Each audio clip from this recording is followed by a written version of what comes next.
Oh, all right. Sorry, everyone. We had a little technical difficulties pre-game there, as it is, because it's been a while, and everyone decided to update software on me without telling me, and so a lot of it is not terribly compatible with the way I do my stream. But that said, we are professionals, and we will play Abraxas Precipice, the Expanse role-playing game. Hi, I am John Baltina. I'm the game master of this thing, and we've been running this for a long time. A lot of fun. We are starting kind of a new arc of our campaign, of our section here of Marduk Bowed, and we hope you're gonna enjoy it.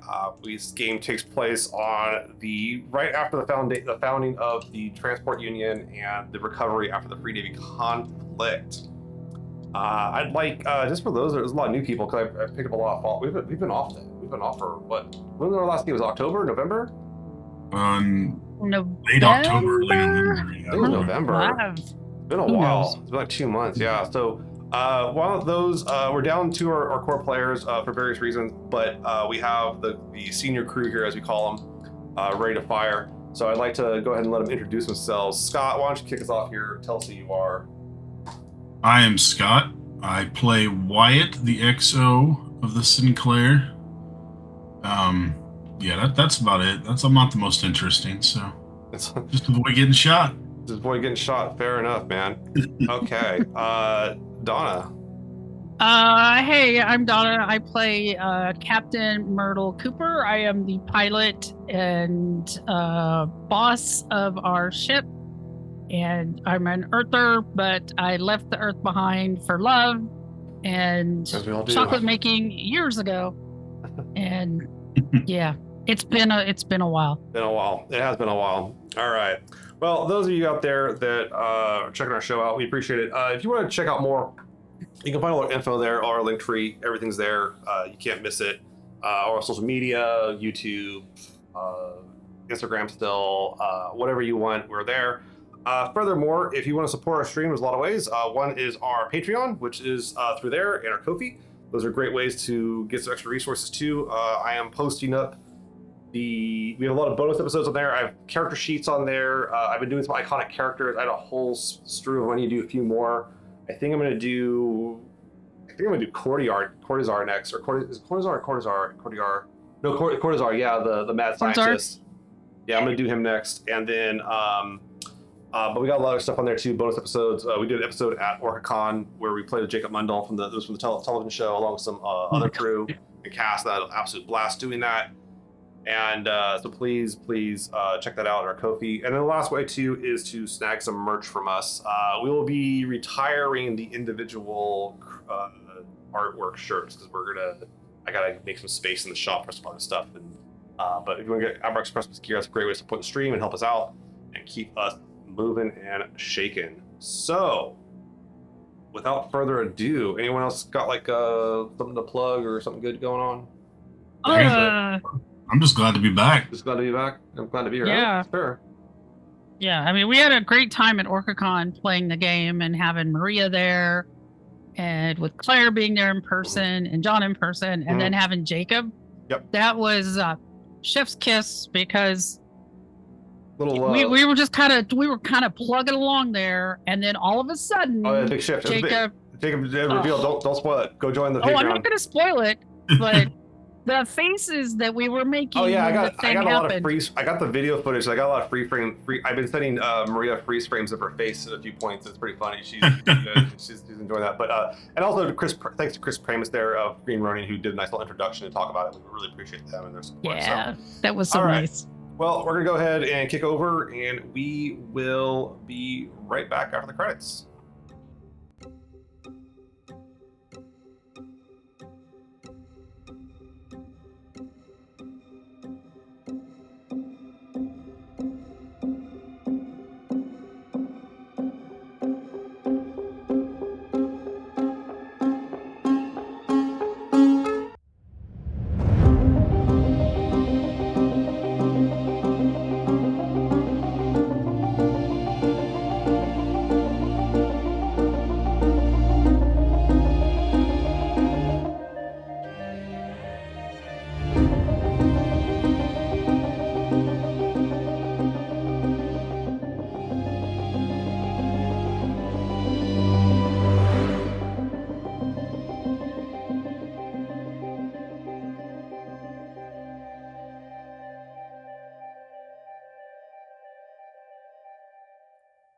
Okay, so it's been a little while, and in the time that you have the Sinclair crew has reunited with Zenny, and then also kind of found out about the transport union and the conclusion of the Free Navy conflict. They've gone over into looking at basically recovery. So this is most of the colonies survived. There's communications coming back, but a few have gone dark. That is, there's no reply. They might send a signal through, nothing comes back, they don't hear from anyone, nothing's coming out, or it's an automatic thing. So they're not hearing any human voices come out of this stuff. And in lieu of having, unfortunately, Mars, Earth is under massive recovery in the Sol system. There's some places they're looking at more than others. There's kind of a buildup around Medina Station for the transport union, and just trying to figure out all that stuff, a lot of logistics. They are seeking who could help, and one of the people that have decided to help is the Aether system with their one Mason's Havens colony and their special group of heroes known as the crew of the Sinclair. Unfortunately, the Sinclair is being repaired from a combat excursion, we'll say, that was unexpected. And currently, you are piloting, Myrtle, you would be piloting the Coverdale. This is Zenny's beat up ship, or kind of belter ship that was slapped together with a few weapons on it. It is no Sinclair. It is not as furnished, it's not as fine. The walls have, like, you can see wires here and there. It functions, it works. It's just not pretty. It's not very cozy. It's one of those things where, like, you may not want to hang certain things on the walls because you might get electrocuted type situations. It's a nice bunk too. Oh yeah, it's an ocean nightmare, man. It's just, yeah, it's bad. But you're an independent contractor, so those things don't apply to you. And so, it's real. And that alongside the Jersey Kinross, which was the colony ship that brought everybody to Mason's Haven, or to the Aether system, to Mundos, it is also with you in kind of a caravan situation, and has been stocked up with, like, basically supplies to bring people back, to get people back on their feet. It has enough, like, foods as, like, for quite a while, like pretty good amount of food, pretty good amount of medical materials, recovery stuff like that too. But it is ready to either bring people. It could probably hold. I think we just right. It could hold probably like 500 people. It could bring back if you need to. Mm-hmm. And it's crewed right now. So you guys are both. Your ship, the Coverdale, has probably, like, it's crewed with, like, probably 10 people. This would be transfers over from the Sinclair, and a few other people from Mason's Haven, and then also the Jersey Kinross is now crewed also by about 20 people. There's a pretty good number of you guys going on for this recovery mission, getting ramped up. The recovery mission, you're kind of waiting for the details of it to come in. You know you're going to go through one of the gates, but the beauty of being a Medina station is, like, you're literally equal to any gate, so whatever gate they want to. And there's some they've been eyeballing, they're not sure about. But yeah, I'd like to hear from the crew here, the senior staff here. What kind of stuff are you guys thinking about, like, in terms of what's happening, what's shaking? What are you guys concerned about with the recovery efforts, or kind of what's going on politically, or do you have any questions about what's happened? It's been about, like, 2 months since you guys met back up with Zenny and everything, and she took off to go hunt down other Free Navy remnants. Right. So we still have missing information of people on Luna and Earth and Mars that we might be interested in. Sure. I mean, you got the one confirmation, you did confirmation that your sister perished. You've heard from your dad a little bit. It's communications are kind of spotty just because of, like, the sheer amount being sent through back and forth from the gate, and they're reserving it largely for, like, actual efforts. And there's a lot of kind of, like, during the war, a lot of relays got blown out, so it's still pretty spotty, but it's getting through eventually. Mars is in pretty good shape. Actually, like, their location, they're just down people. And right. their resource they are out of is just people. A third of their navy, a third of their people literally just took off towards Laconia, who said, leave us alone, don't touch us. And so they're out a lot of that. Their ships are large. They have most of their ships. They lost a few, like, battleships here and there, but nothing too extreme. Most of them are lost just from buzzing off to the other gates. Earth is pretty trashed. They're having to like re-kick up growing food and everything. Ganymede's being strained on that as well, trying to pick up the slack. Ceres is in recovery. Your guys' colony is actually surprisingly stable for food, but it's also pretty humble in that regard. So I'm not sure is there any kind of recovery you want to talk about specifically, or people you want to talk about or ask about? Well, I'm thinking about like our colony and thinking about how many we might be able to take in. Oh, okay. You know, if that comes up, is that, you know, that Wyatt and I would have to have a serious discussion about logistics, I would think, and what kind of support we can get from Medina to be able to, if we're recovering people, where do all these people go? Yeah. If they don't want to go to Mars or Ceres or Earth or whatnot. So that comes up in conversation, and actually it looks like you bring up that point, which is a really good point, and it shows that actually they're looking at, because the majority of Mason's Haven people are Martians, they're actually looking at having you go after one of the colonies that was like predominantly Martians. Okay. That way it would be an easier transition, and the like. And this system didn't have like it didn't have like a belter station. Like a lot of them had, like a few of them had belter stations that survived okay-ish to some degree, but this one didn't have a belter station, so it's almost all Martians. Or what there's several they're looking at that are like largely Martian in the recovery effort. So they could certainly be absorbed if there's enough of them to bring back. But it should be mentioned though, like what their kind of like criteria is like bringing that many people back is an extreme. That's right. Like they can't live there, they can't survive there. Like the supplies you have would tide them over to like you can have consistent like trade, but this would be just like they need to get off the planet or they will die, like tomorrow type situation. So that's right. It's a little more extreme, yeah. So we'd have to think about the logistics of if these people need to get off planet and get out of there, then who goes first? Mm-hmm. How many can we take? Like in leaving supplies there. So that's pretty much what we're going to be looking at, right? Right, and the Kinross has a pair of shuttles to bring up and down stuff. They brought one of your guys' one of your light shuttles, so your personnel shuttle is there, and then the transport unit has provided another heavy shuttle. So the Aether system still has its 2 shuttles to be able to bring stuff up and down.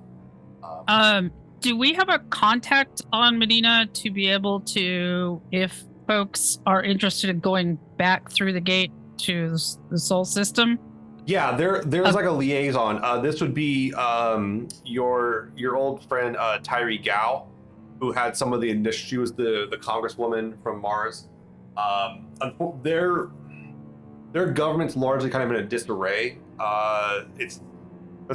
How do I put this? They haven't like suspended democracy entirely, but they're like, we just need to get shit done right now. Right. And they're still like the planet, like there's really not enough, like, how do I put this? Like, people aren't like gonna riot in the streets because there's not enough people to riot in the streets. It's like it's like most storefronts are just abandoned. So it's like you're not really looting the place. It's more of like, look, no one's been in here for like a year and a half. Like, why should we let it go to waste? Right. Situation. Right. So it's more of that kind of situation where they're still trying to figure out what they're doing and how to recover. And there's a lot of questions in there, like who to blame, who let like Duarte do all this, how we ever let this happen. There's a lot of like self-blame and more inner political turmoil. But as far as outward going, they're very friendly. And if they could find survivors to bring back to Mars, they would welcome them probably. Like, unless they're like jerks or, All right. Earth, does Earth want people to build, or is that going to be too much strain on them? Earth still has enough people to build up. There's more of like people are more inclined to try to get off of Earth right now. Okay. So Mars needs people. Earth is trying to get rid of people. It's kind of created an interesting point thing, but Earth needs to rebuild, and a lot of people are realizing like without Earth, like everyone's gonna start starving within the next few years.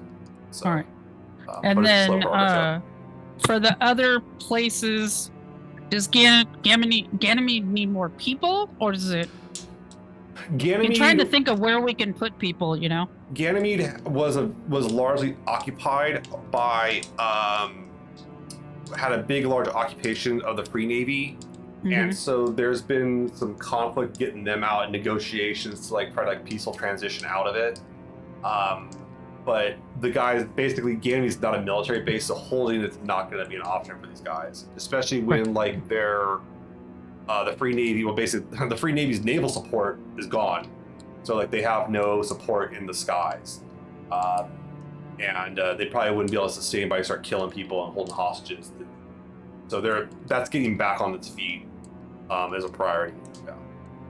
Okay, and then Ceres with the transport union.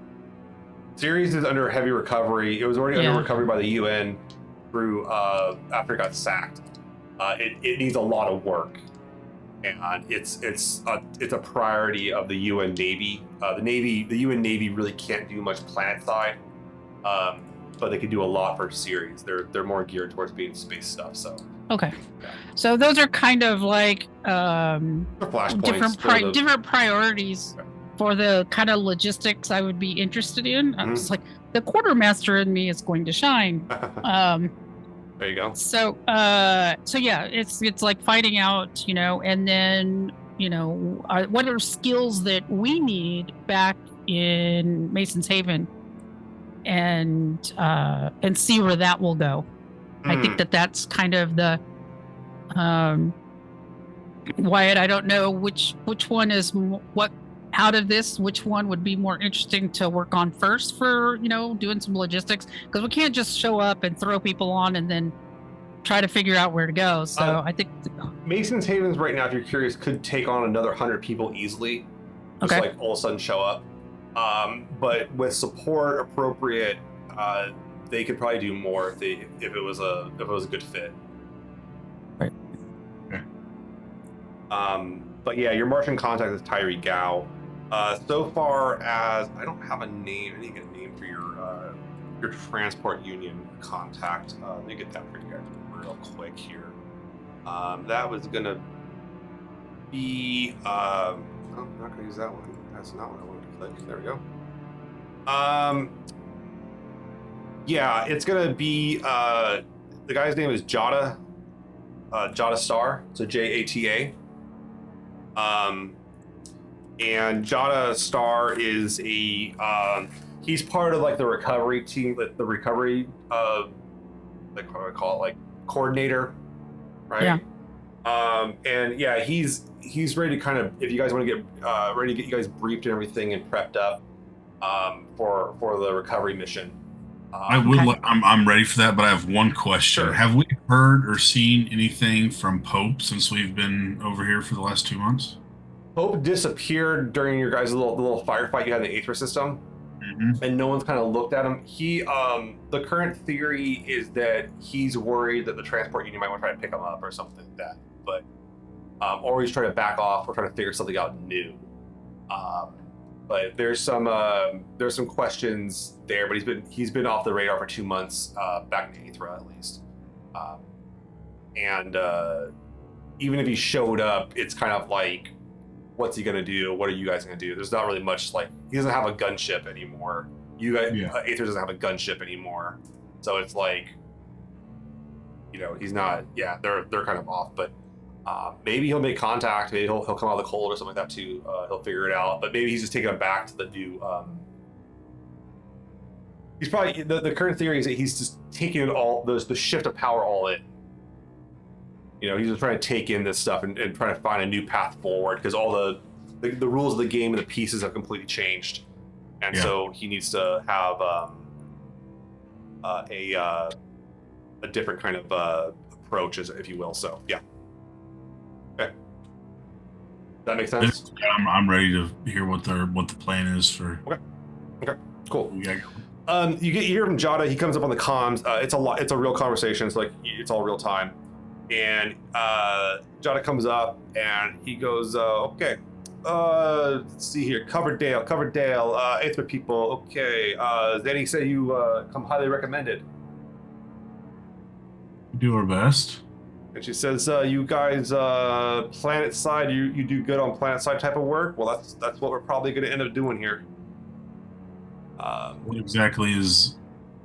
Why are we being sent here? Like, what is the? All right. He pulls out the thing. You guys get like an information. You get a kind of a data pack coming in on one of the gates. It just points. It highlights the gates on the map of the gates, and it shows off this gate known as the Nod Gate. NOD. NOD. Nod Gate. And he goes through and says, yeah. Let's see here. Nod Gate. Yeah. Interesting kind of place. Has an Earth atmosphere planet view in. It's only the second planet from the sun, and planet was largely to be an agricultural center.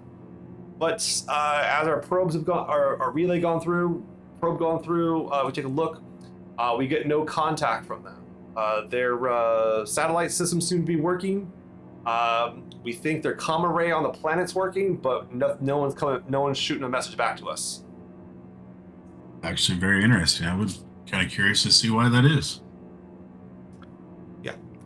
It's a high priority place. Once again, agricultural center. So idea was that it was actually one of the higher likelihoods to go self-sustaining fast in a pretty fast time. Mm-hmm. Short of Oberon, that's much more aggressive in its regard. But this planet simply is we have no contact on it. And he starts showing you images. Like you get some images. There's some images of the file of like what their colony looks like. And you look at it, and it's a really different than what you guys have on Aethra, which are basically like really nice portable buildings. Mm-hmm. Like you guys have the prefabs. Their stuff has like foundations. A lot of them are made out of like concrete. It looks like a real like fire base. Like it looks like a place where you could actually like almost like a fortress to some degree. It looks pretty impressive. The planet is largely it has a pretty good amount of like an ecosystem that reminds a lot more of Earth, except everything's like a little more like there's a little bit more reddish color to like the plant life as it is than greenery you would have like everyone's kind of used to with Earth.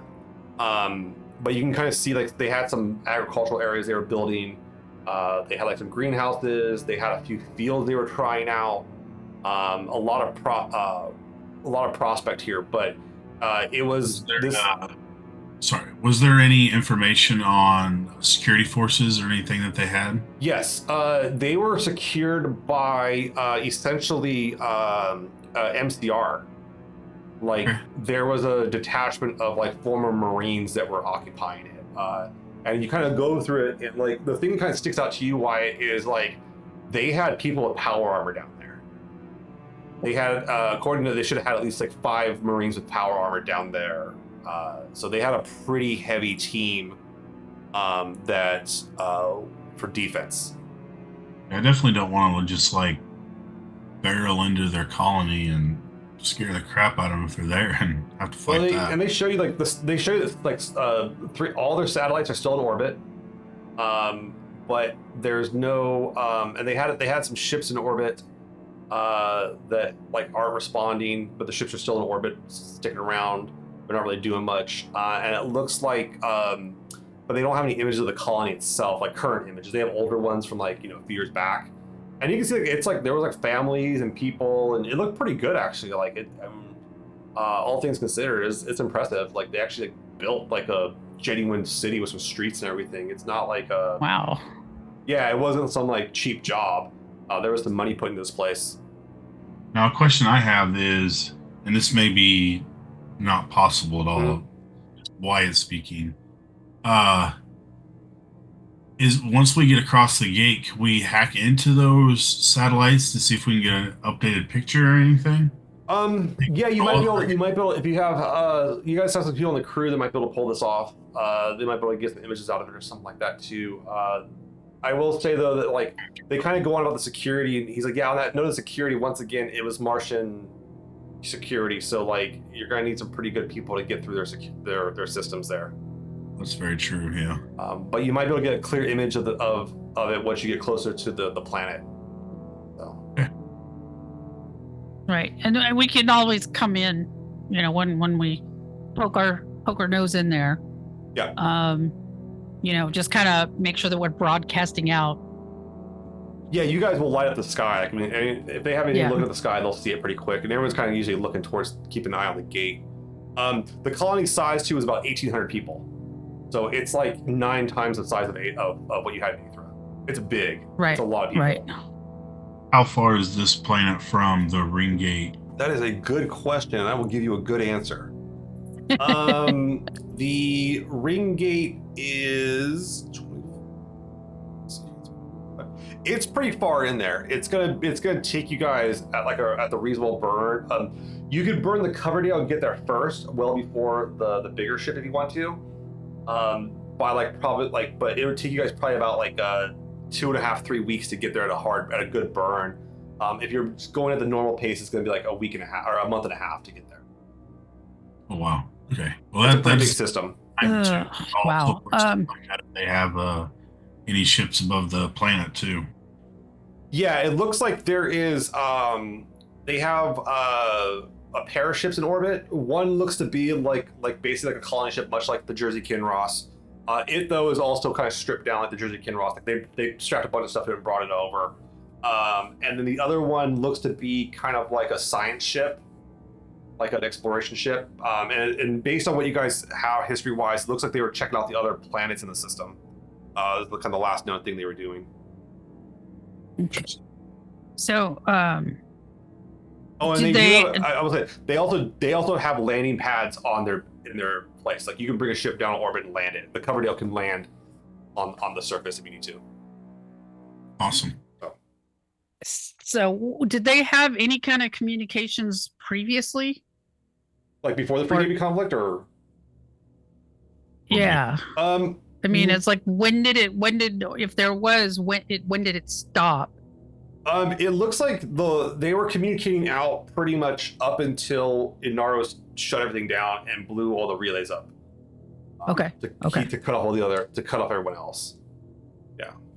So I mean, they were, and the last communications that came through are like, it's like, hey, we're looking forward to shipping out some food samples for to testing, and I mean, it was pretty positive news. It was everything's going pretty good down there.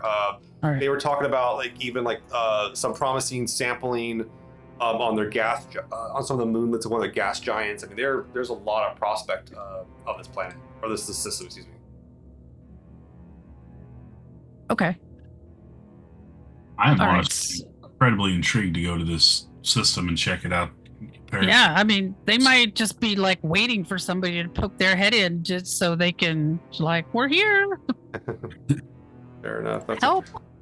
It's like, do they need help? Do we just need to, is it just everything's fine and we just need to get the communications up? Yeah. Very possible. Yeah. It could be a really easy where they don't need to send anybody away at all unless they want us to maybe take some samples or whatnot back. And Jada says, yeah, the first priority should be when you can get within range, and this is you have to get pretty close to the planet, but you should be able to see if they're if you can kind of line it up and get any images off the satellite, that'd be great. But find out if their reactors are online. And they had a pair of reactors on the planet, literally 2 fusion reactors running on the surface. So they if they lost all power, that's hard, something bad must have happened. But they should be operational. They should have enough fuel. They should have been able to hold out. And there's a lot of kind of surprise that these guys didn't hold out. If they didn't, that'd be shocking. That'd be a big loss too. So. Yeah. All right, well, I guess we could go see why they aren't coming out to check on everything, But maybe they're just waiting for, like Zenny did for us, of somebody coming in and saying, "Hey, everything's okay." Yeah, Jada says, he's I could see them being scared of, it'd be a trick. Right. Or an ambush. We're trying to lure them out, and then we just shred them from space. We drop rocks on them. So I'm really I can kind of sympathize with them to some point. Yeah. 100%. Well, hopefully, with us poking our head in with just this heap of bones here that we're flying, because I don't want to talk too bad about it because it's keeping me alive. But maybe that when we poke in, it's clearly we're not a threat at all, and so maybe they would be open. So maybe we could come in a little faster. Okay. But not so far that we're away from the Sinclair and the Jersey Kinross. Well, Sinclair's back in Aethra. Like it's already gone back. Okay. Yeah, well, no, it never left Aethra because it was all busted up. Yeah. Okay. You guys had a fun little firefight. That was not fun. Make sure that it's priority number one that the Sinclair gets fixed. Yes. No, totally. Completely reasonable. Yeah, that was not fun. It was the happiest I've ever seen a belter, though. That's true. But Zenny came barreling through. Now, are we when we go to this planet, are we supposed to inform them of the transport union and? Yeah, that you guys can mention that you're on their behalf of the transport union and such. And that is certainly, part of saying what's going on, letting them know about the information. There is for lack of a better term, a brochure data packet you can kind of send to them and everything and show them everything that's going on. They have they have the various that kind of stuff there, for sure. So yeah, there is all that 100%. We just a data dump of here's information, here's what's going on, this is who we are, and anything they need to go to get caught up, just like we got when Zenny came through and we got caught up with everything that was happening. Yeah, no, totally. Give me a second here. Yeah, it would take you guys we get a better number for this real quick here. It would take you guys about 20 days to. It's about you guys can get there in about 3 weeks. Yeah, it's not too bad. Okay. If you take the Jersey Kinross at a steady pace, it'll take a little bit longer. But yeah, you guys can get there. If you guys want to even get there faster, you could with the Coverdale. So it's up to you. But I don't think it'd be a bad idea, honestly. Yeah, we get there before. Basically, it's you getting there before the moving truck gets there. Yeah. Yes. That's what it is. Yeah. Do you want to, Jada asks, is there anything special you guys want before you leave? Any kind of special gear or anything like that? Because right now, the ship you're on is equipped. It's got EVA suits. It's got that kind of stuff. It's got the spider. It's got a outside mech. It does have weapons. It has a set of torpedo tubes and a PDC network that's okay. It's not quite as smart as the Sinclair, but it'll do the trick. Although once again, the system's not showing any ships that are operational, so it's you don't expect a lot of ship-on-ship combat out there. Yeah. Well, it's too late to grab it now, but I was gonna say some supplies. Well, they have supplies on the yeah. the Well, station. I was just thinking about stuff that we had from our settlement. It's hey, here's the food we're growing. If food is a problem for you, that we could, or we could set that up that hey, if they need something. Yeah. We can always send seeds. The transport union is already establishing that kind of trade situation, and so there's already been some preliminary trade going on. Yeah, it was more of a hey, how you doing? Here's a gift for you, kind of thing. Okay. There's no way I'm gonna find anything that I can make chocolate again, but never say never. I can make something with our corns and potatoes. There you go. Okay, but yeah, there's definitely a so there's that possibility if you want to bring some. You guys do have some stuff from Aethra, but not a whole lot of it. You guys wouldn't happen to have any power armor just sitting around. Wow, he's nah. There's not a whole lot of that going around. I think the Laconians took most of it, to be frank. But no, but you guys have on the ship a set of 4 rifles. You guys have everyone has sidearms. That's not a problem. Weaponry is not an issue. You might have they could probably get you guys a better some medium armor easily enough.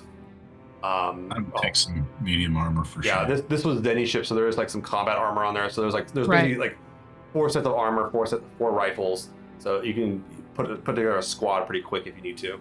Yeah. Just the usual. I want to have Usual- it, but I the don't usual want to stuff. really have to be wearing it when we first meet these people because I don't want to make them, think something is amiss by us being dressed like. Why? You can give me an intelligence history check, and you can add a +2 to it because you're Martian. Ooh. Let's see. 12 plus. You said I had 2, so 16. 16. I mean, if they have like Martian security forces with power armor down there, they'd probably understand if someone showed up in like military gear. They wouldn't be opposed to it. It just, but I can understand, like, you're not trying to show up like a banquet hall like that or something like that. You're just trying to show up like, hey, like, we're seeing what's going down. Okay, good. Okay. All right. Okay, cool. So, you have Gaz and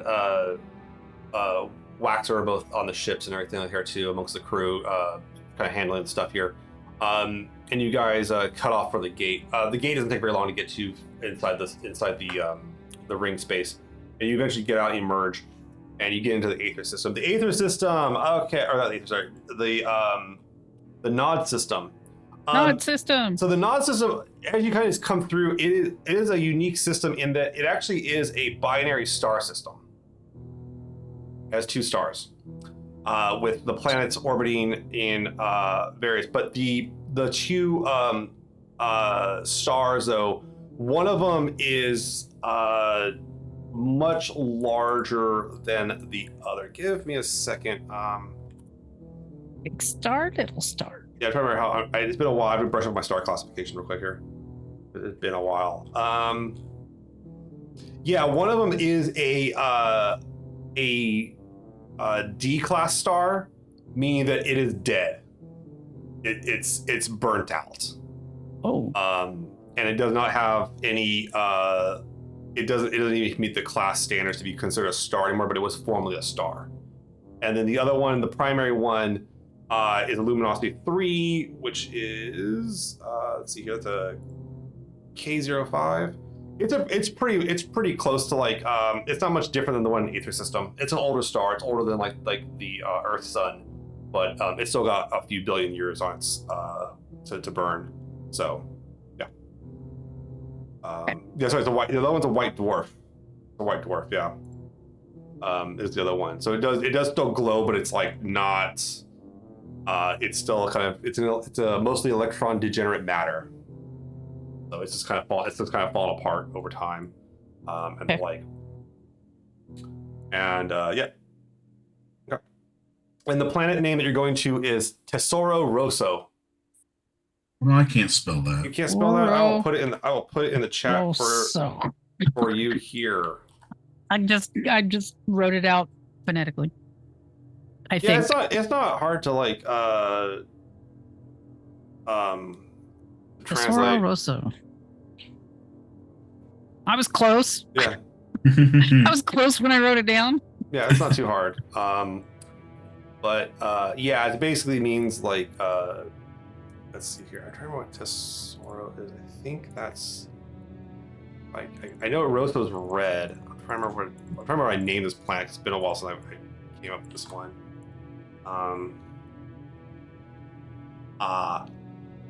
Yeah, it's like the red love, the red treasure. Yeah, that's what it means. So, okay. Nice. All right, cool. And there's several other planets in it as well. Most of which are gas giants. There's a rocky planet, and there's 2 gas giants, and then a rocky planet, and then there's an asteroid belt outside of this one, and one small planet near the sun, near the suns. But yeah, so you guys come on through as your sensors kind of pick up and orient towards itself. Everything has to kind of recalibrate. The 2 suns kind of throw the systems off initially, but once like they figure it out, they line up and they understand how to navigate and everything. Yeah, you guys start making your way towards the planet. Looking at the satellite network, yeah, you guys the ship picks up from a distance. You guys can see like the planet on the distance, and you can kind of pick up where the ships are, but like looking for activity at this distance is going to be nigh impossible. you'd have to like get much closer to see if they're more active. Do you guys want to send out any kind of messages or pings when you first enter the system, or like it'll take a few hours for it to get to their planet, but it'll get there. I think it'd be a good idea to send something. Yeah. I'll send a basic, hey there, hi there, ho there. Okay. This is who we are. We're coming as friends. We're, coming to check on you. Just kind of in my usual like hippie vibe kind of thing. Okay. So I sound as non-threatening as possible. Sounds good. Give me a persuasion check there, Myrtle. Alrighty.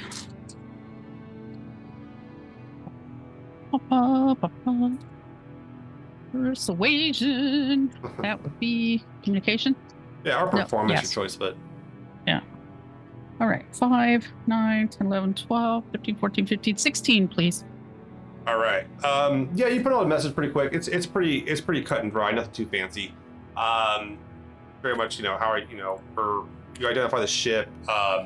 You mentioned the Transport Union and like be a coalition of like Transport Union, Martian, UN.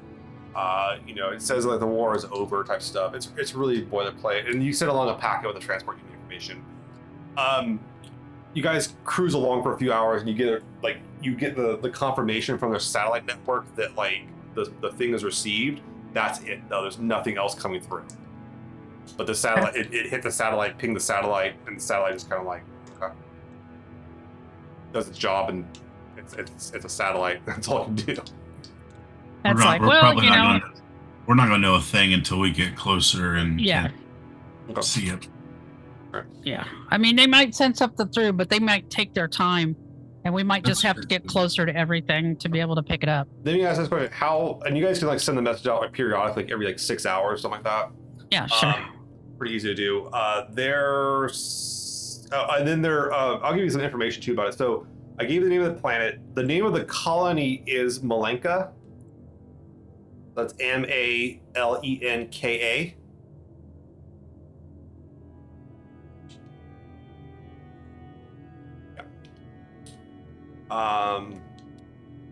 And once again, looking at like you get the playbook of it. High agricultural resources, like high agricultural prospects. They do have hydroponic systems, like oh, good. They're trying that out, but they were trying to grow food outdoors. They have advanced recyclers. They have a good satellite system, as you guys are seeing. Spaceport, and it looks like they're actually even like trying to start terraforming elements of it, as the planet seems to be able to convert very easily, theoretically at least. I'm kind of low-key jealous. Yeah, it's an impressive place. And there's a reason why they call it the Red Treasure, because the planet's like reddish, and it turns out to be quite lush and such. So yeah, that's. And you find the origin of the name and everything. It was named for that. And there's kind of like some of the colonists that are largely Martian. This is like the Martians threw like such a big security force on it. You kind of find out is that like they believe this could have been like a new Martian, like a major new Martian colony. Was the premise. There are some UN people and some Belchers down there, but like it's not a whole lot of them. It's primarily Martian, like your guys' colony is. Okay. Kind of like the dream of a terraformed Mars. Yeah, it's kind of like where Mars would be in probably it would take Mars to get to this position probably another like 90 years. Yeah. So they're way ahead of the game here.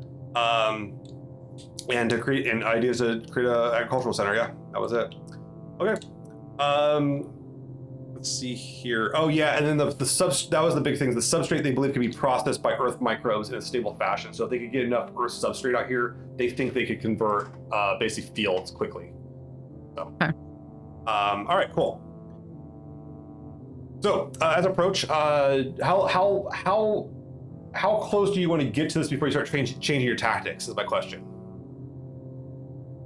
Like you want to get to like within one planet, like the asteroid belt of it, like which is pretty close. You want to get past a few planets halfway there. When you mean change tactics, what do you mean by that? Well, right now you guys just kind of have the automated message coming on every few hours. Like, do you want to like swap up and say something different? Do you want to start looking at stuff? I would think that'd be, I think we should definitely update it and send it as we get closer. Okay. With, a reiteration of the same thing, but, we're closer. Where do you want us to go? Okay. And if you're saying it with your Martian, accent and stuff, you sound more credible than I do. You guys ping it a bit, and as you do, there is no response. Like nothing comes back. It's much what Jada was telling you guys. Nothing's coming back. Their systems seem to be picking it up, but nothing comes back. You said there was a spaceport, right? Yeah, like they have like a landing pad situation on their at their colony, like on the planet side. Okay. Is there any ships like that we can ping yet that are like? There's two of them. There's a science vessel, and then there's like what looks to be like kind of like a colony ship, like a big transport ship up in orbit. Can we like directly send a message to one of those? Yeah, easily. Yeah. You want to try to message one of those? Yeah, I want to do the science one, I think, first. But it'd be the same thing as I was saying before, like, or what Myrtle said before, like, we're here to check in. I know it's been a long time. We've been through this, so if you need anything, let us know. The science one, you guys ping it. It takes about like half an hour for the signal to get there. It comes back, and you get a confirmation, and it actually comes back with like a little packet, like a message packet, like a video. This time, you're welcome to open it up. Do you want to open it up in front of Myrtle on the bridge or whatever it is? Oh, absolutely. Wherever. Right, you open it up, and it comes back, and it's just this guy. It's some scientist guy, and he goes, "Hey, thanks for your inquiry right now, but we're currently undergoing our operational test and such.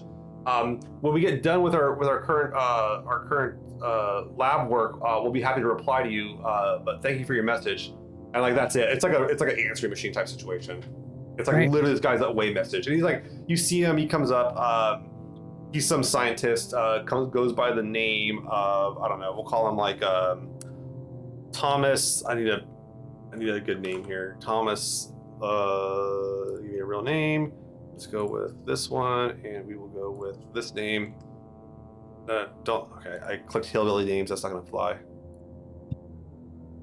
His name is Thomas Young, or Thomas Young. You do pick up from his thing that he's like a scientist. It looks like he's based on what he's kind of wearing. Like you kind of see some symbols on it. Like he has a little symbol, like a little patch on his jacket. He looks like he's part of some sort of like science expedition team, like off planet. Like he's got the mission patch type thing going on. Yeah. Is there any way to tell when this video was created?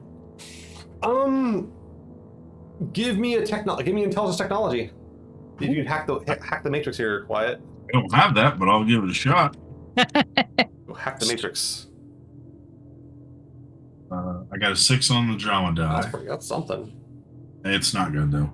I got 9 plus 2, 11. 11. Okay, yeah, you start digging through it, and you're not sure how to like do that. You've heard people can do it. You could ask one of the crew to do it. I would like to ask Gaz if she was around. Gaz does it. I just had Gaz roll, and Gaz rolled all 6s. So, like literally all 6s for a freaking dope ass roll. Okay. Gaz goes through and pulls it up. Yeah, it's from like probably about like 2 weeks before Inaros like closed the gates. Okay. So it's about like almost 2 years old. All right. I would like to then now send a message to the colony ship or whatever the other one was. The same message. Right. You send the same message. Colony ship. That one does no reply. It doesn't. It's actually like. It doesn't even give you a confirmation that it got the signal. I think we should. The satellites at least gave you that courtesy. I think it'd be a good idea to go there before we go down to the planet for sure. Okay. Yeah, because yeah. Which one is closer? I mean, at this scale, like that's like pulling 2 of your hairs out of your head and asking which one's thicker. I mean, like. It's a really razor thin margin on the scale we're moving across the fucking solar system. Which would take us least way, which one would get there faster that would still get us going to the... I mean, both ships are in orbit around the planet, so they're not far off. Okay. It's really not that much of a difference. The big colony ship is would be ready to like have you guys dock on the ship readily. Like you guys can go up. I mean, roll right up to a really easy docking procedure. The science ship is more of like you guys would have to like be the one to dock to that. Like it's a much smaller ship. It is Atmo capable. It's not as big as Pope's ship. It's not that advanced, but it is. It's pretty decent science ship. Like it's an advanced ship. It's got like nice sensors on it and everything too. Like you can tell. Right. And I will say, you guys keep on scanning the ships. They're both like still maintaining orbit. You can see like the thrusters on them are keeping them in orbit. They don't have their Epstein's lit up, but they're just holding up in orbit through thrusters. Now, do we have any of that Star Wars and Star Trek technology where we can search for heat signatures on a... You can figure out if the fusion drive is on. Once you get within a certain range, you can tell if the fusion drive's on. But as far as like trying to see if like people are walking around, it doesn't work that way. I think we did that. I think we did that actually our very first... Was that there? I think I did that in our very first session of this game ever. Someone asked about searching for life forms, and I was like, doesn't work that way. Yeah. But you can look. That's probably why it popped in my head. No, we can remember that far ago. I only remember it because that's the only time it ever came up once. But it's been a while since we played. So, but no, you can tell the fusion reactors on. That's actually pretty easy to do. So that one's actually not too hard to see if like they are. If they're not on, then there's gonna be like no life support in there, would there be? No, they can be on battery. Okay. If you recall in season 4 of the Expanse, when the fusion reactor on the Rocinante went out, they said they could stay in orbit for several years, do the battery life. So as long as you're not like firing like off like big stuff, you can stay for a long time. It's just that once you start running the fusion reactor, or once you start running like weapons, you start running like big stuff, it can burn through the battery pretty quick. Yeah. But they could be on it, but you have to get a little bit closer to check that if you want to. Yeah, I'll definitely when we get closer, I want to check all that stuff. Okay. Yeah. Okay. You guys get closer. So yeah, sorry, go on. Yeah, I was gonna say we should pick the not the science ship, but the colony ship. Colony ship. Okay.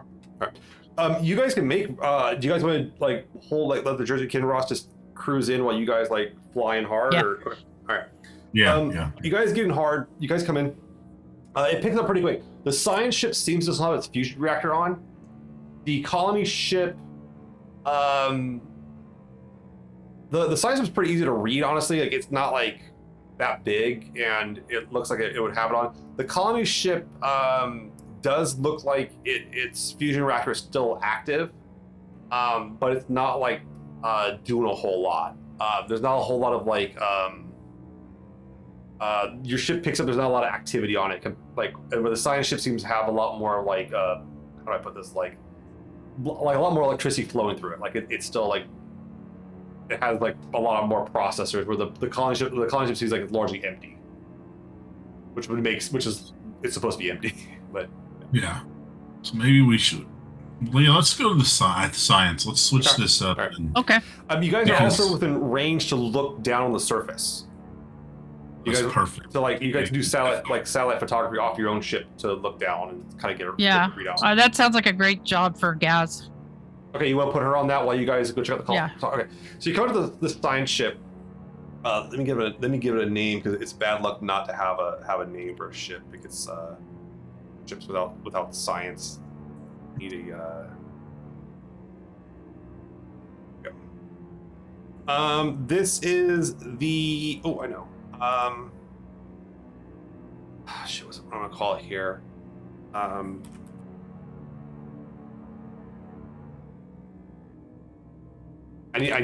should have come up with better names for this crap. I don't know. Okay, it's called the entity. It's got like it's got kind of a shitty name. I'll give it an extra name.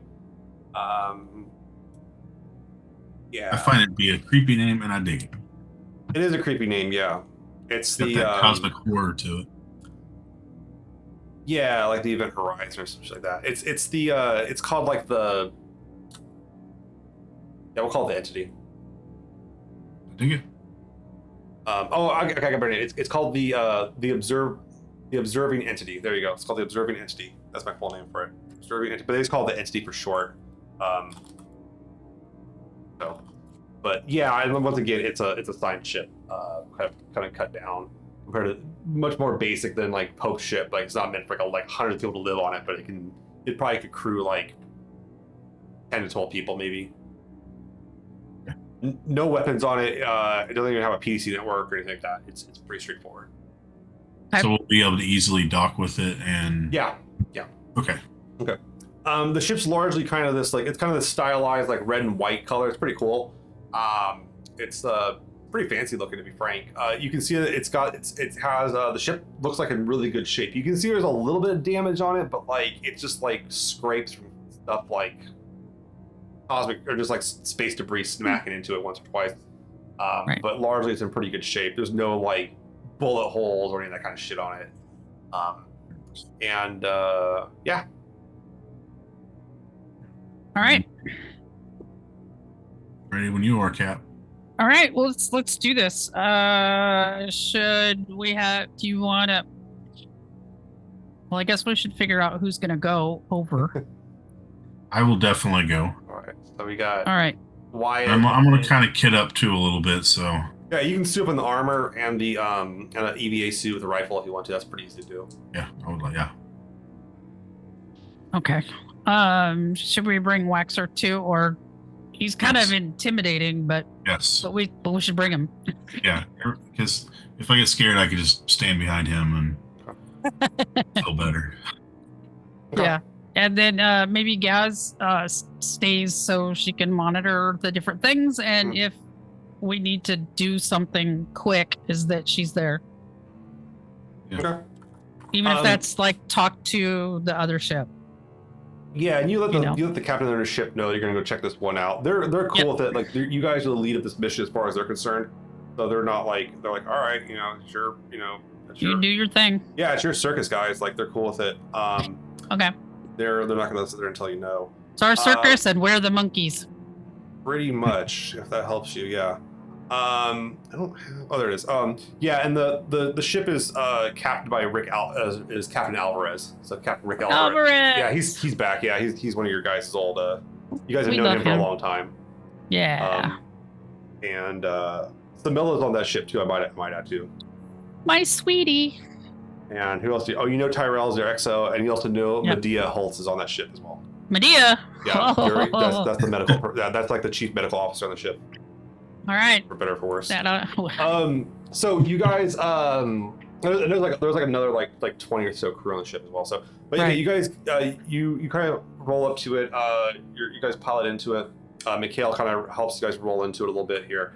It's kind of weird with this ship. It just feels different, but you guys got so used to the Sinclair, and the ship comes up alongside it real quick, and your guys' lights illuminate it pretty quick. Like I said, the ship's in good shape. It's actually a nice looking ship. It looks like it's decently nimble. It's actually got like where like it can't fight, it can dodge stuff for quite a while. It looks like it has very fine tuning in terms of like its capacity to like get into position, and it is atmospheric capable, so it could go down to the surface if you wanted it to. And you can see like it has like various science instruments on the outside and everything like that too. None of them are deployed, but there's like drone setups and everything where it can have those in. It has like grab like arms that can grab samples and stuff. I mean, it's pretty impressive. Good thing we're not pirates. Good thing you're not pirates. No, it'd be worth a lot of money. It's definitely a ship worth a lot of money. A lot of tech on it. The sensor array alone could fetch a pretty penny. All right. So you guys go over. Do you guys want to EVA to it, or do you want to try to do an umbilical?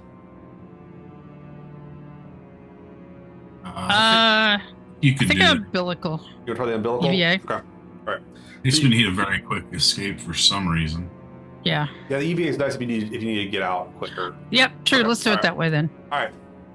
So you guys go over EVA. You get Waxer to take the mech suit over. You guys kind of like jet across the way. It's a pretty easy EVA.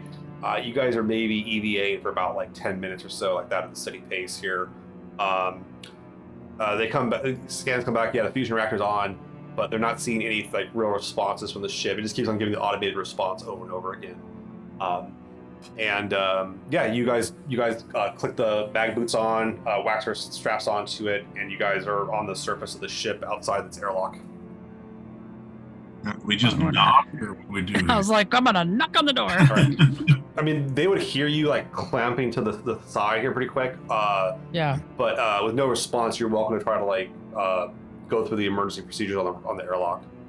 Yeah. Say if there's no response to us clacking on, then definitely we should try. Waxer takes a second here and runs through it. It's pretty straightforward. There's like no security on it. Like it's not a military ship or something like that. Mm-hmm. And he goes through and he runs through it and he goes, yep, there it is. And the thing cracks open. The airlock inside, the ship's in 0G, so everything's kind of floating around. The airlock's actually in pretty good shape. It's a little like, you guys get a little bit of like, it wasn't pressurized or anything, so they weren't using it. If anyone came out of it, they would have, or if anything, they would have come out of it last, then go into it. Is what it kind of feels like. Right. And you kind of get in there, and you can see that like some of the, you can see like the emergency suits on the wall, like the lockers for them. There's like one missing. Just one. Yeah, just one missing. But there's like 6 of them total, but there's one of the suits is definitely missing. That's intriguing. Maybe somebody's wearing it and. Yeah. Now, is there like a window into the ship where we're at? You can look through the airlock. There's like a window in the airlock. Yeah.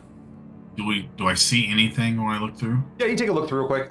You can see that it opens up into what looks to be kind of a cargo bay. And that cargo bay, you can see that opens. There's actually a set of doors that can open up on the outside of the ship to bring in big pieces, like if they want to bring in like a rock or something like that. Mm-hmm. You can see that the cargo bay has a pretty good amount of supplies in it, like a bunch of stuff in it. There's like looks like different crates and stuff like that. But the weird thing about the crates is that like they're not. A lot of them don't look like supply crates. They look like they're either like tanks for gas, or like maybe some of them hold like liquid. Like they're like a variety of different kind of shapes and sizes. And you've seen this before on some science vessels where they have like they're ready to take in samples of anything, but there's a variety of those in there.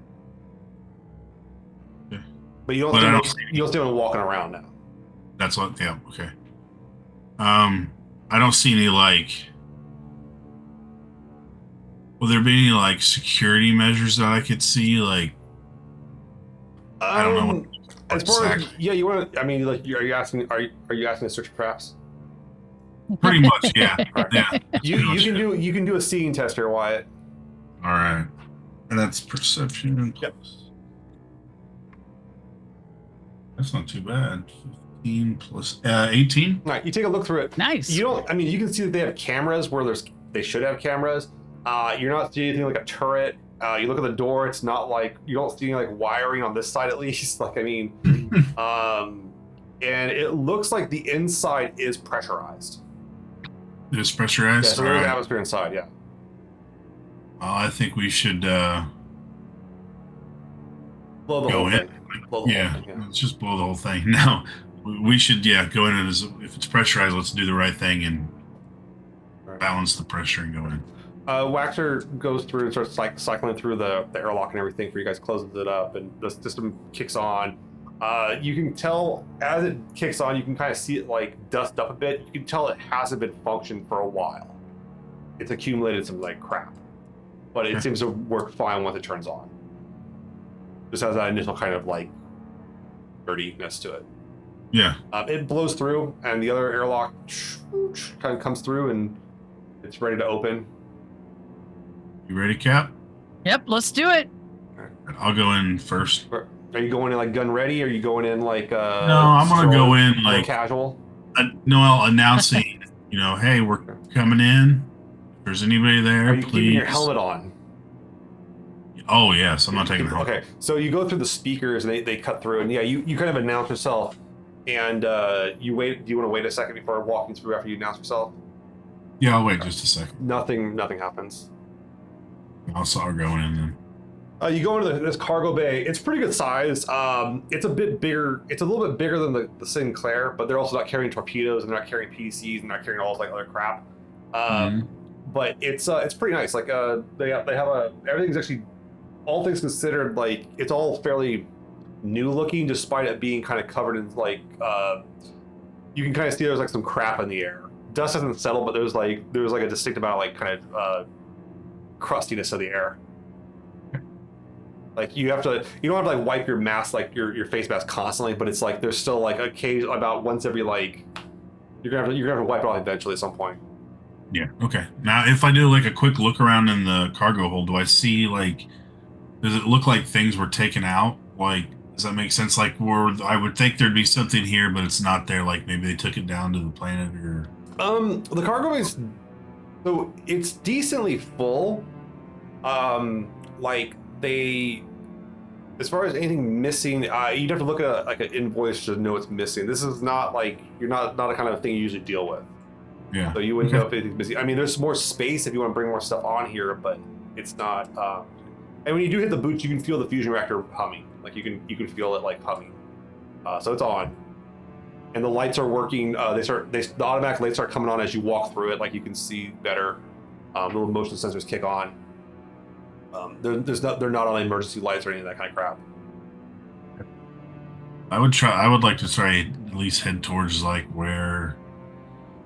It looks like the science decks are up, and then they have engineering below. The mechanic shop engineering down below. Up top is they're going to have science labs. They're going to probably have like a bunk, galley, operations, stuff like that.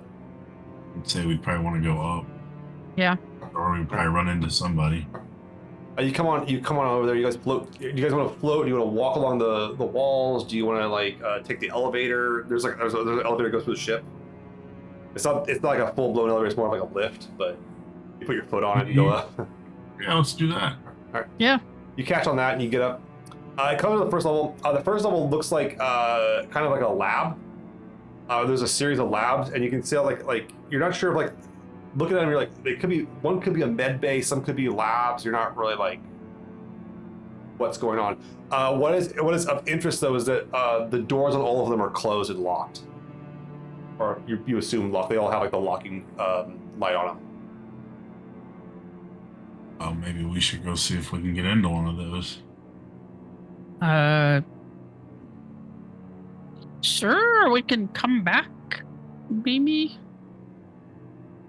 You're the cap. I follow your order. Well, yeah, but you're the tactics dude. So yeah, we don't know. I mean, we can go up to the door and put our ear up to it or something and see if we hear. You Sure. can put your hand up to it. You can we could do kind of see if there is atmosphere. So I mean, they would hear you through it, and it looks like those. You're pretty sure the other side of those are like pressurized, like there's air on their side. Okay. Some do have windows, but and there's like some control panels in the center room and everything too. But some have windows, some don't have windows. We'll say. The one that's the med bay definitely has a window. Is there anything in there? You walk over to it and like the lights in the room start like it kind of pops up, like you can kind of see in the room a little bit here. Or as you walk towards it, like the room's still dim. You can use like your flashlight if you want to look into it, or like your headlamp. Yeah. So you look into it, and you can see like it's actually a pretty nice med bay. Once again, it's there's a little bit of like that dust that's been around. It's kind of like there's quite a bit of it in there, and a lot of it's on like it's just kind of floating around floating around the room, kind of like.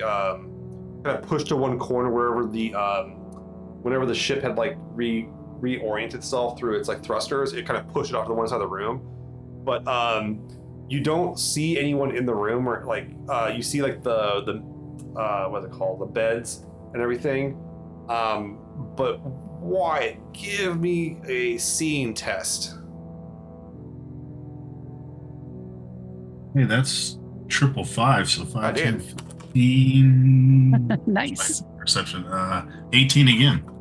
Yeah, and 555. So. And 555. Stun points. I'll give you extra information on this. As you look at it, the one thing that really sticks out to you about the room, the one thing that throws you off, is like all the straps are like on like the beds to strap someone down are all like hooked in. Like every strap is done. They're not loose, and it's like it's like either they were trying to keep it really tidy, or like I don't know. It kind of throws you off a little bit. Has it ever even been used? Does it look like it's?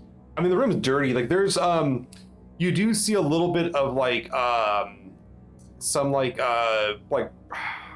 yeah, with what you rolled, I'll give it. You see a little bit of dried blood on the floor. It's not floating in this. It's not floating in it. It's like looks like it congealed to the floor. It's like stuck to the floor. Yeah, interesting. I'll point that out. It's not like a lot of blood. It's just something you would expect. I mean, not to see.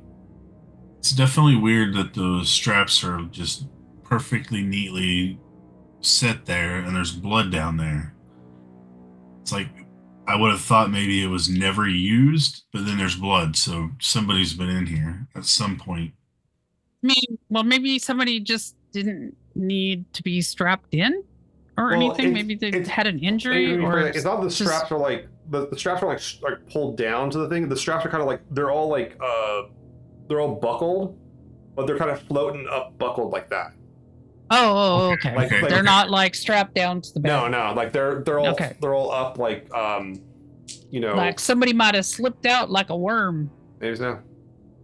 That is incredibly plausible. So let's keep an eye out for at least one person. Okay. Yeah. Okay. I mean, if they were strapped down and bleeding and they got loose somehow, why were they strapped down and bleeding? Right. All right. A little, maybe just keep her senses up just a little bit more. Yeah, so and there's like another that's the med bay on that floor. There's also another like looks like four lab rooms, two of which have like the doors have no windows on them. The other two have windows on them, like smaller kind of windows. You can kind of see through them pretty decently. Yeah, I'd like to go check those out too. The first one, like, I mean, it's a bunch of science shit. It's what you expect. There's like, you look through the window, there's no one in there. There's nothing beeping. Like there's like some of the tools are powered, but they're just like in idle states. They're just kind of sitting there, not doing anything.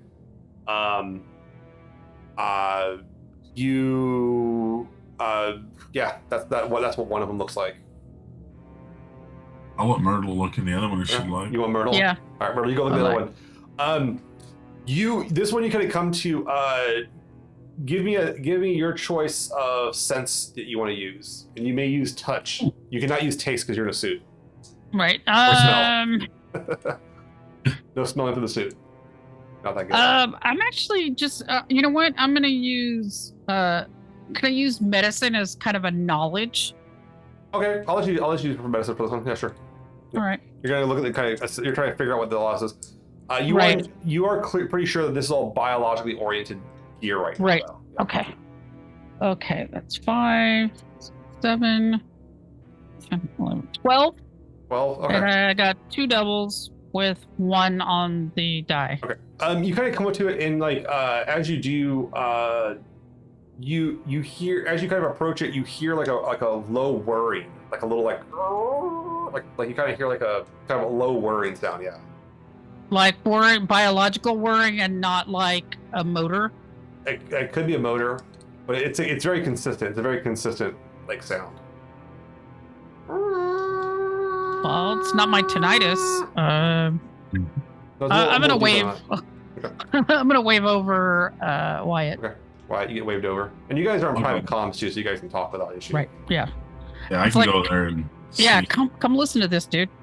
You come over, and the suit mics like start picking up like there's like a sound kind of coming. It's a little like not just the hum you felt of like the fusion engine, but now it's like there's like a higher kind of pitched, not by much, but a higher pitched sound coming out of that room.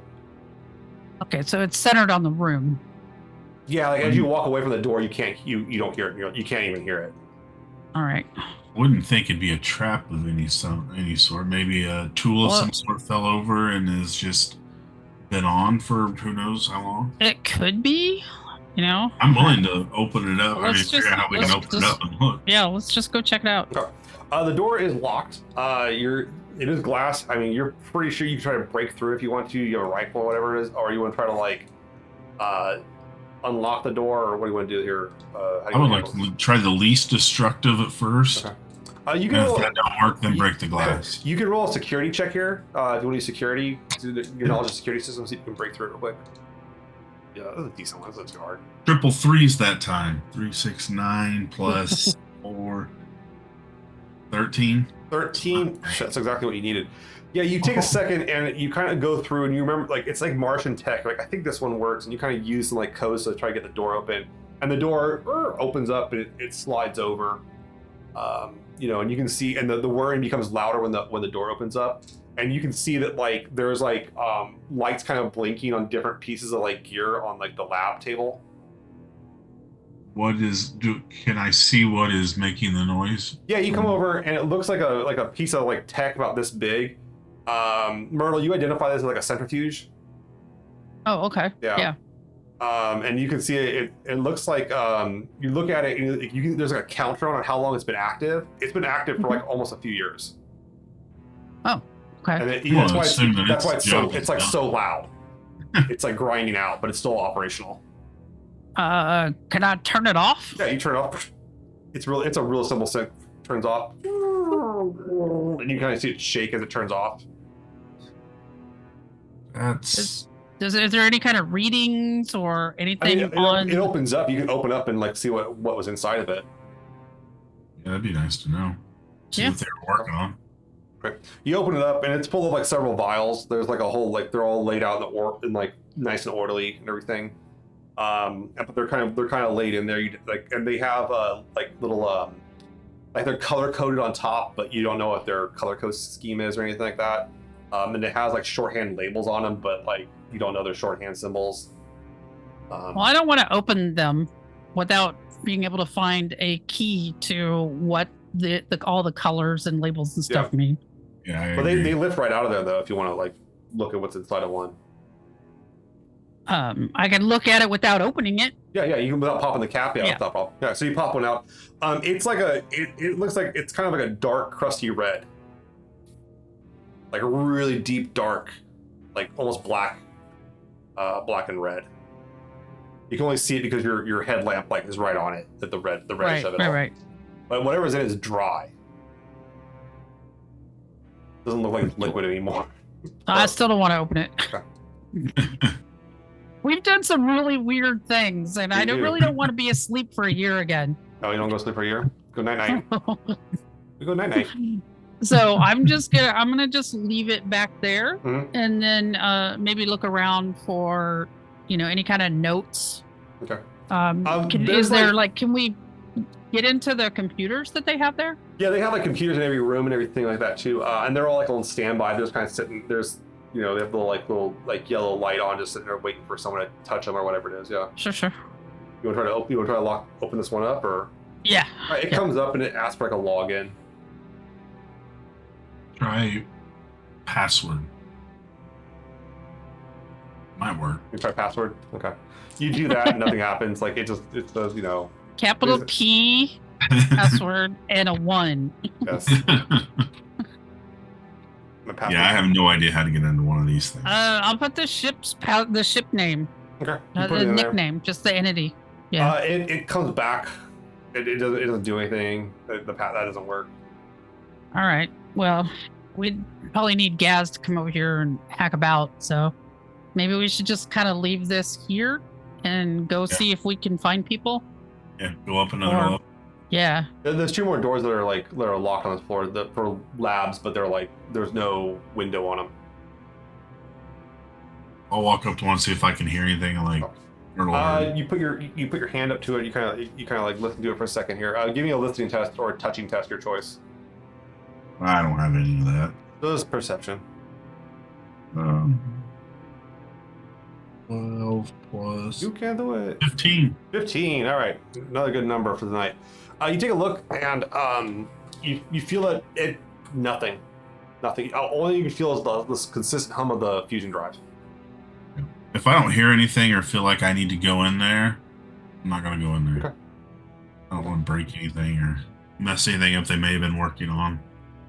And you can tell that like whatever's in those ones is a little more advanced. Like those ones are a little bit bigger rooms. These other ones are seem like more kind of like just like scut work rooms to do processing. These ones seem like there's like the more experimentations on them, and such like that too. Yeah.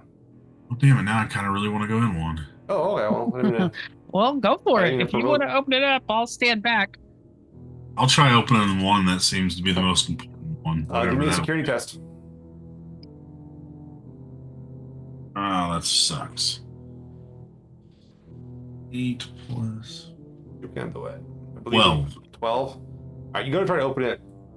It's like locked up, sealed tight. This one has a little bit more advanced locks on it. The standard codes don't seem to work. But yeah. Myrtle? Do we think maybe that we could physically force it open? Yeah, you got a pry bar or something like that. I mean, you guys got tools. I'm assuming you have some sort of tools on our pry bar. Waxer, yeah. Yeah. See if Waxer has something in his bag of tools. He's got like the deck outside and everything, man. He's like man in the airlock. You guys, come on. You don't need to depend on for everything. You guys got strong. I think one of you's like got pretty good strength. I don't. I don't. What's your strength? Neither one of us are strong. Mine is 1. 1? What's your strength? My strength is 2. Oh, see, you're tough. You're a tough boy. All right, Cap, you got this. I think you can barrel right there. You could just knock this door right down. Yeah, I mean, I use my unarmed. Well, you have like a pry bar. I mean, yeah. I assume you guys have a little pry bars to try it. Yeah, we'll use one of those to try to open it that way. That's one of my favorite tools in the world. Yeah, pry bar's awesome. So yeah, okay, you go up and you're like, all right, let's see if we can jimmy this thing here. Go ahead and roll. Yeah, let's be a might test, strength might. So strength. Yeah. Okay. Yeah, you got this. That's okay. I got 3 5s, so that's 15 plus 2. 17 is pretty good. So you use the pry bar and like, you manage to like jack the lock off of it, you break the door is gonna be broken now. It's not gonna like be able to relock, but you do manage to like get it to like cramp open here, and yeah, the door is unlocked. Nice. All right. I will just kind of like put my hand out. Here you go. Okay. All right. I'll open it up and kind of look in. Okay. As you do, you see that there is a Wyatt, roll a self-control test. Is that willpower? Willpower, self-control. No. I don't even have any of that. Oh God, that's horrible. 4, 5. 5? Oh. Okay. Yeah. As you open the door, there is you see some lights, like your lights opens up, and you see there's a figure standing there in the middle of the room. I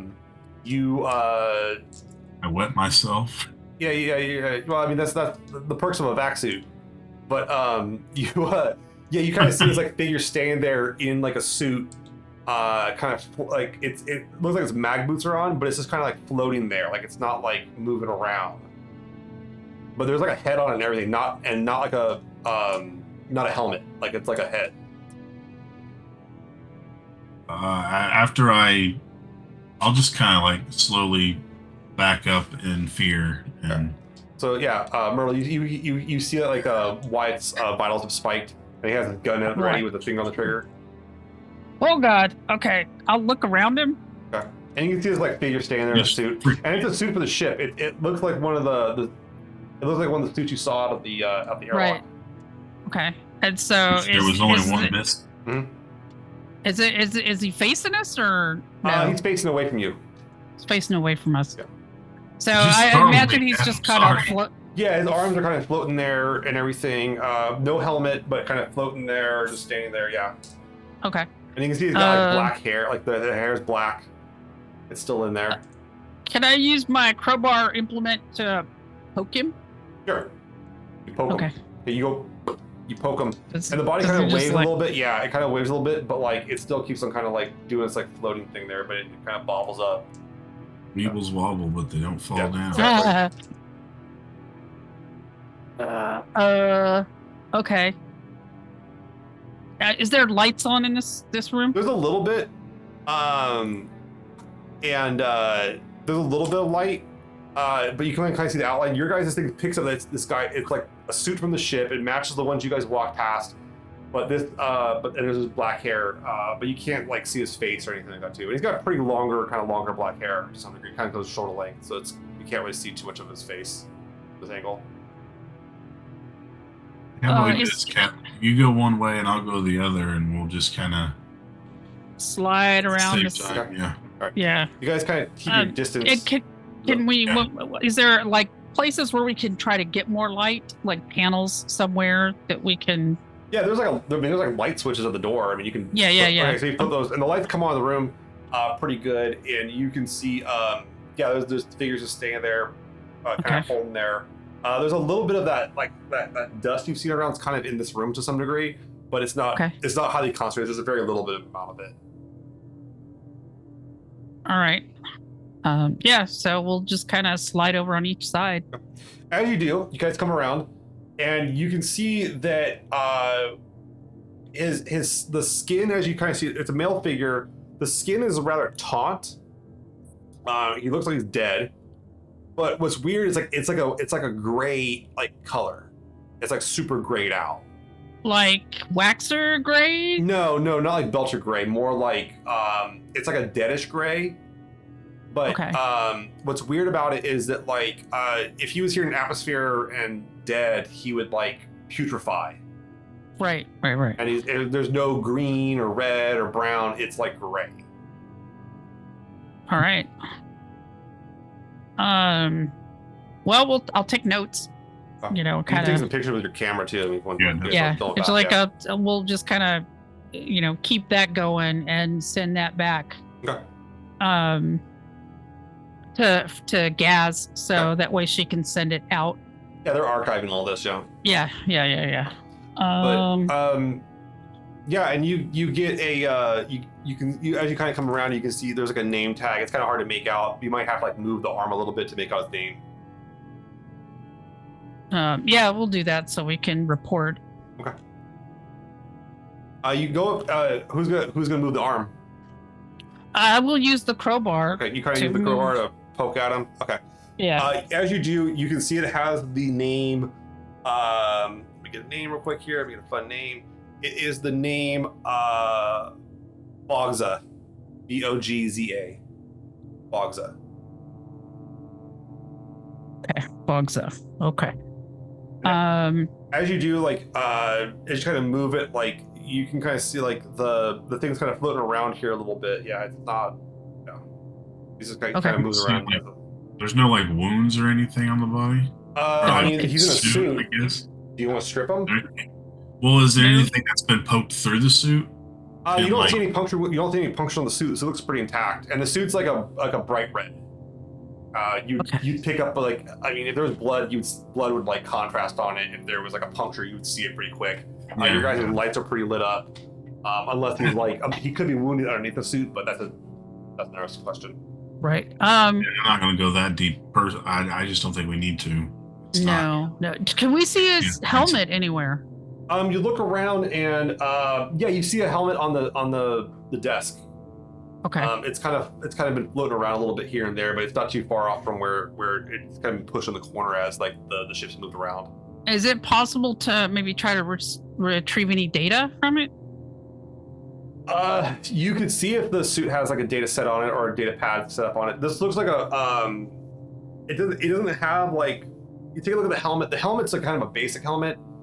They can strap parts to it, but it doesn't have anything attached to it. And usually the data wouldn't be stored in the helmet. It'd be stored on a pad or some sort of other device, or stream back to the ship. We don't see anything that's around this area where his helmet is. There's science gear. You can see that he has there's several vials kind of out there and everything like that too. It looks like he wasn't too far off of there was a computer terminal. You can see there's a bunch of machines for analysis and doing kind of like synthesis, basically chem decks. There's a whole bunch of stuff in here. This is a much more advanced lab. Good high-end gear, and it's actually surprisingly clean, aside from that the dust in the room. Right. Well, maybe we should leave this guy where he is and keep going to see if we can find somebody. Yeah, we're not here to. This sounds callous, but we're not here to find dead people. So Right. Both of you can roll a perception intuition check. Or I guess it can be seen. You can do seen. I can do an intuition now. Yeah, can we do intuition? You can do intuition. Okay. 12, 13, 17, 18, 19, 20, 21, 22. Okay, 22. Oh, that's pretty good. I got double sixes. What'd you get, Wyatt? 17. 17. Oh, that guy's pretty good. So as you guys are kind of like turning around, like walking out, and you kind of watch this body. And the room's pretty big, so you can walk out pretty quick, pretty easily. You start kind of like as you move around the room, the air in the room kind of moves around. And as you turn around and kind of walking out of it past the body, you kind of realize that like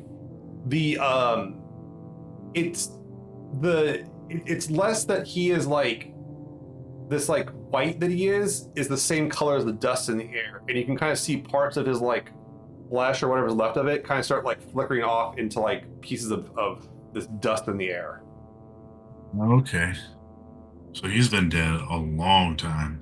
That's creepy. This is what you would expect from someone dead for like hundreds of years, like in a dry climate. Right. This is not that. Well, let's make a note to ourselves that we go through a contamination wash down. Okay. Before we go back on our ship. Yes. Okay. As we go around. Now, is this dust only in there, or did we see it before we got to this? You guys have seen it throughout the ship to some degree. This room had it pretty lightly. The only room you saw it where it was heavy, like really dense, was like the medical bay. Okay. All right. Well, together at least. Alien shit be alien shit. Yeah. I guess let's just move on. Okay. You guys walk out, and as you guys kind of come back in the center area here, looking around, and you let me roll a die, see what happens here. Uh-oh. Okay. You guys kind of hear like you swear you hear like up top like something bang around. Like you hear like a blink, a bang. Like not like a gunshot, but like something like clank, like a wrench hitting like an animal or something like that. Yeah. You can kind of feel it through the boots a little bit too. Do you think I should make an announcement loudly and see if anybody responds? Yes. I will amplify my voice through the suit if plausible. All right. Yeah, you and announce exactly what I did earlier when we first came in, that you know who we are. Is anybody here?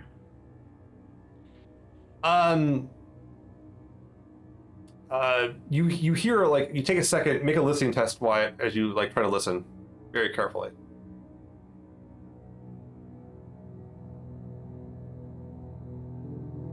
Sorry, 14. Okay. Sorry. You take a. Can you push out some fortune? Spend some fortune for me. Spend some fortune. Do the right thing. What do I need to do? My lowest was 2 or 3. Push it to a 4. So spend 4 fortune. Okay. Done. So you kind of sit there for a second, and you hear a very like your microphone barely picks it up. You hear a voice from up top saying, "I am ready. I'm ready for you." Like you hear like "I'm ready for you." It's freaky, man. Fucking horror man here, can't deal with it. I'm like, well, I think I heard something up there, Captain. I think we should just straight up to where I heard it. All right, well, let's do it. Sounds like there's somebody there, but let's be on high guard, very high guard. All right, we're ready for weird shit. We have seen weird shit. Do you guys ready for weird shit? Do you want to keep on taking the lift? Do you want to use the ladder? Do you want to like just float up there? How do you want to get up there? What would be the fastest way? I mean, the fastest way is just like you jump up and like do it, but or you could use the rungs to do it. But there's like but depends how you want to go. I mean, that's the fastest way to like get in the room. Done it before. You've done it before. Let's do it again. All right, make a free fall test.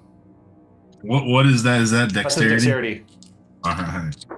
I don't have anything. Oh, bad time. Well, I got a decent dex, I guess. So. All right. Earl's got the dex. Myrtle's on 10, deck. 14, 18, please.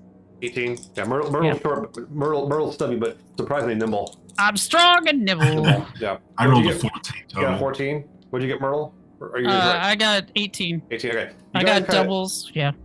Double fives. You guys kind of spring off, and as you're going up there, you hear a voice a little bit louder because you're a bit closer as you're going up, and it says, "Please, I want to help you."